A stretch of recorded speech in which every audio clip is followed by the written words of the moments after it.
water, electricity to all citizens is far too expensive. আম আদমি পার্টির আইন প্রণেতাদের বৈঠকে অতিশী মার্লেনার নাম দিল্লির পরবর্তী মুখ্যমন্ত্রী হিসেবে ঘোষণা করা হয়েছে।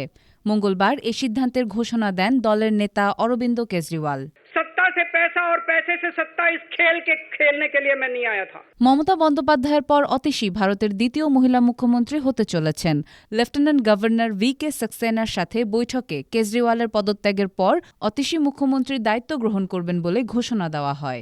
In 2015, a new party that was formed out of a nationwide anti-corruption movement. সূত্র জানিয়েছে, আম আদমি পার্টির বিধায়কদের বৈঠকে দলের নেতা দিলীপ পান্ডে প্রস্তাব করেন কেজরিওয়ালকে পরবর্তী মুখ্যমন্ত্রী নির্বাচন করার জন্য। এরপর AAPর জাতীয় আহ্বায়ক অতিশীর নাম প্রস্তাব করেন এবং তাকে আইনসভা দলের নেতা হিসেবে নির্বাচিত করা হয়। Government schools and hospitals were failing and families were shifting to private providers for the same. Atishi বর্তমানে দিল্লি সরকারের শিক্ষা ও গণপূর্ত মন্ত্রণালয়ের দায়িত্বে আছেন।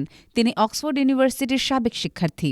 দিল্লির স্কুলগুলোতে শিক্ষা ব্যবস্থা উন্নয়নে তার উল্লেখযোগ্য ভূমিকা রয়েছে। Especially in the developing world, have started withdrawing from these services. আগস্টের 15 তারিখে দিল্লি সরকারের স্বাধীনতা দিবসের অনুষ্ঠানে তেরঙ্গা উত্তোলনের জন্য কেজরিওয়াল অতিশীকে বেছে নিয়েছিলেন, যা তার দলের জন্য গুরুত্বপূর্ণ ভূমিকা নির্দেশ করে। এর আগে কেজরিওয়াল দীর্ঘ 6 মাস কারাভোগের পর কারামুক্তির মাত্র 2 দিন পরে মুখ্যমন্ত্রীর পদ থেকে সরে দাঁড়ানোর ঘোষণা দেন।